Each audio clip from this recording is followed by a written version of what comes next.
अऊज़ुबिल्लाहि मिनश्शैतानिर्रजीम बिस्मिल्लाहिर्रहमानिर्रहीम अल्हम्दुलिल्लाहि रब्बिल आलमीन अस्सलातु वस्सलामु अला रसूलिल्लाह सल्लल्लाहु अलैहि वसल्लम रब्बिश्रह ली सदरी वयस्सिर ली अमरी वहलुल उक़्दतम मिन लिसानी यफ़क़हू क़ौली।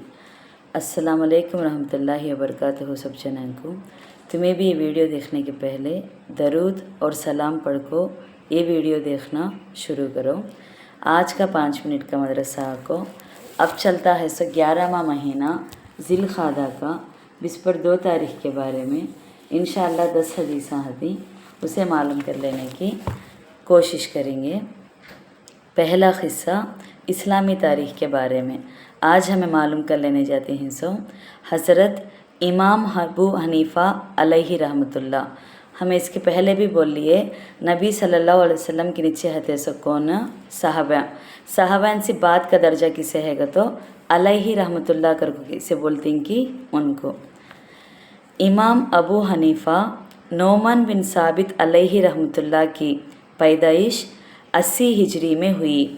उनका ख़ानदान तिजारत किया करता था, कतो व्यापार करते थे। उन्होंने रसूलुल्लाह सल्लल्लाहु अलैहि वसल्लम के जलीलुल क़दर सहाबी और ख़ादिम ख़ास हज़रत अनस बिन मालिक रदियल्लाहु अन्हु और चंद सहाबा को देखा है। अल्लाह ताला ने उन्हें ज़बरदस्त हाफिज़ा इनायत फरमाया था। वो गरीबों की मदद, पड़ोसी का ख़याल और उनके हुकूक़ की अदायगी किया करते और दुश्मनों और हासिदों के साथ भी दोस्ताना बर्ताव किया करते थे। इबादत और रियाज़त का ये हाल था कि पूरी रात अल्लाह की इबादत करते और अल्लाह ताला के डर से इतना रोते कि बाहर तक सुनाई देती थी। यहाँ तक कि पड़ोस वाले उन पर तरस खाते थे। नसर बिन हाजिब कहते हैं कि मैं कभी कभी रात को इमाम अबू हनीफ़ा अलैहि रहमतुल्लाह के पास सो जाता था। मैंने उनको देखा कि वो सारी रात नमाज़ पढ़ते रहते और उनके आंसू बारिश की तरह चटाई पर गिरते रहते। मैं गिरने की आवाज़ सुनता था। वो अपने पास पढ़ने वाले गरीब तलबा की मदद किया करते थे, हत्ता कि उनके घर वालों को भी खर्चा बेच दिया करते थे। हाकिमों और बादशाहों से बहुत दूर रहते। उनके हदिया और तैफ कबूल नहीं करते थे। हदिया तो नहीं तो तोहफ़ा तो कबूल करते नहीं थे गते। एक मर्तबा इमाम आज़म अलैहि रहमतुल्लाह की बेबकी और हक गोई से मुतस्सिर होकर खलीफाए मंसूर की बीवी ने 50,000 दिरहम, एक बांदी और एक खूबसूरत सवारी आपकी खिदमत में भेजी, मगर ये कहकर वापस कर दिया कि मैंने जो कुछ कहा है वो अल्लाह के लिए और उसके दीन की हिमायत में कहा है। मेरा मकसद दुनिया कमाना नहीं है कर बोल को मना कर डाले जो तोहफ़ा उनको हदिये के ना दिए थे। दोमा क़िस्सा हुज़ूर सल्लल्लाहु अलैहि वसल्लम का मोजिज़े के बारे में, कतो चमत्कार के बारे में। सुलह हुदैबिया के मौके पर एक ख़ास चमत्कार। हज़रत बरा बिन आज़िब रदियल्लाहु अन्हु फरमाते हैं कि सुलह हुदैबिया के दिन हम लोगों की तादाद 1400 थी। वहाँ एक कुआं था, हमने उसका सारा पानी निकाल लिया, हत्ता कि ये ख़तरा भी नहीं छोड़ा। फिर नबी करीम सल्लल्लाहु अलैहि वसल्लम कुएं के किनारे पर बैठे और पानी मंगाया और कुएं में कुल्ली फरमाई। थोड़ी ही देर में काफ़ी पानी निकल आया। हम लोगों ने पानी लिया और खूब सैराब होकर पिया और हमारी सवारी के जानवर भी सैराब हो गए। ये क़िस्सा सही बुखारी हदीस 3577 में है। 3वां क़िस्सा एक फ़र्ज के बारे में। रमी, ज़बा और हलाक में तरतीब, ये 3 आको हज के अरकामा जो 10वां तारीख खताना जिलहिज्जा का बकरीद के दिन का, ये 3 भी करना गते, एज ऑर्डर में एज तरतीब में करना। क्या क्या गतो वो 3 चीज़ा।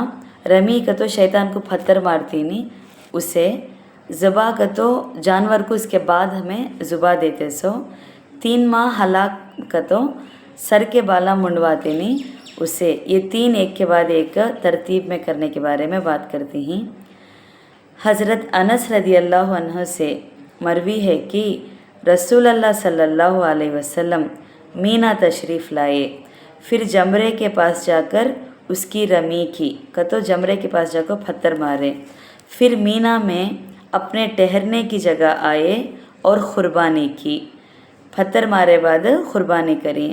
फिर हजाम से कहा लो काटो, और अपने सर की दाहिनी जानिब इशारा किया, फिर बाएं जानिब किया। फिर कटे हुए बाल लोगों में तकसीम फरमाने लगे। ये सही मुस्लिम हदीस 3212 में है सो हिस्सा। इसमें क्या बोलती हैं तो इस हदीस से मालूम हुआ कि हज में रमी, ज़बा और हलाक के दरमियान में तरतीब वाजिब है। 4वां हिस्सा एक सुन्नत के बारे में। मगरिब की नमाज में मसनून किरात। हज़रत उम्मुल फ़ज़ल रदी अल्लाह अन्हु बयान करती है कि मैंने रसूल अल्लाह सल्लल्लाहु अलैहि वसल्लम को मगरिब की नमाज में वल मुरसलाती गुरफ़न पढ़ते हुए सुना। अबू दाऊद 810 के रेफरेंस में से। 5वां हिस्सा एक अहम अमल की फजीलत के बारे में। दुआ कराने वाले की दुआ पर आमीन बोलना। रसूल अल्लाह सल्लल्लाहु अलैहि वसल्लम ने फरमाया, जब कुछ लोग जमा हो और उनमें से कोई एक आदमी दुआ करे और दूसरे आमीन कहे तो अल्लाह ताला उनकी दुआ कबूल फरमाता है। ये मुस्तदरक हाकिम 5478 हबीब बिन मुस्लिमा रदी अल्लाह अन्हु के रेफरेंस में से। दुआ करते इस टेम्पो हमें भी आमीन कर बोलते हैं तो इंशाअल्लाह अल्लाह ताला हमारी दुआ ज़रूर कबूल करता है कहते, उसको आमीन बोलना बोलते हैं। 6वां हिस्सा एक गुने के बारे में। तैयार होने से पहले फलों को बेचना जायज़ नहीं है। यहाँ क्या बोलते हैं तो फलम पके हतेनी से पहले में बेचना नहीं, ख़रीदना भी नहीं। फल पूरी तरीके से पक गए बाद अच्छा है तो क्या कीड़ा पड़ा नहीं है तो पूरी तरह से पके बाद ही बिकाना कहते, वो हिस्सा एक सुनेंगे।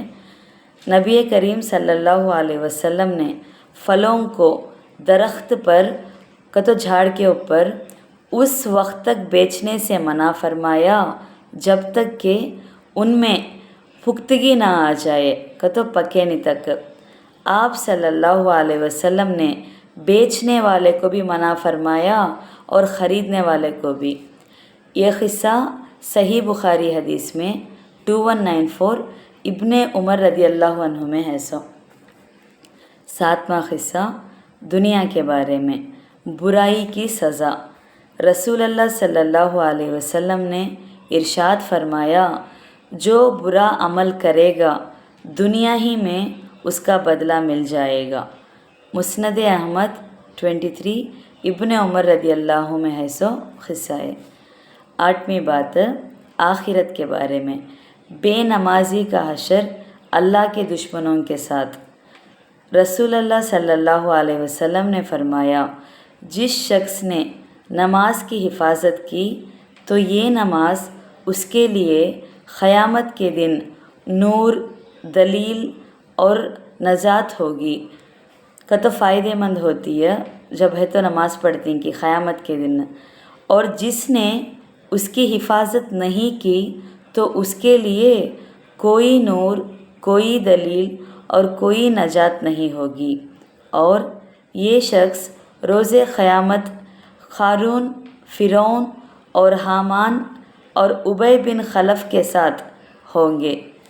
उसको नमाज़ पढ़ना कहते सो। शोबुल ईमान 2823 अब्दुल्ला बिन उमर रदी अल्लाह अन्हु के रेफरेंस में से। 9वां क़िस्सा तिब्बे नबवी से इलाज। खून के जोश मारने का इलाज। حضور اکرم صلی اللہ علیہ وسلم نے فرمایا جب گرمی زیادہ ہو جائے تو پچھنا کپنگ بولتے نہیں اسے لگا کر مدد حاصل کرو، تم میں کسی کا خون جوش نہ مارنے لگے جس سے وہ ہلاک ہو جائے۔ مستدرک 7482 انس رضی اللہ عنہ کے ریفرنس میں سے یہ کپنگ کے بارے میں پچنا کے بارے میں لاسٹ 4-5 دن سے بولتے ہیں ہمیں طب نبوی میں۔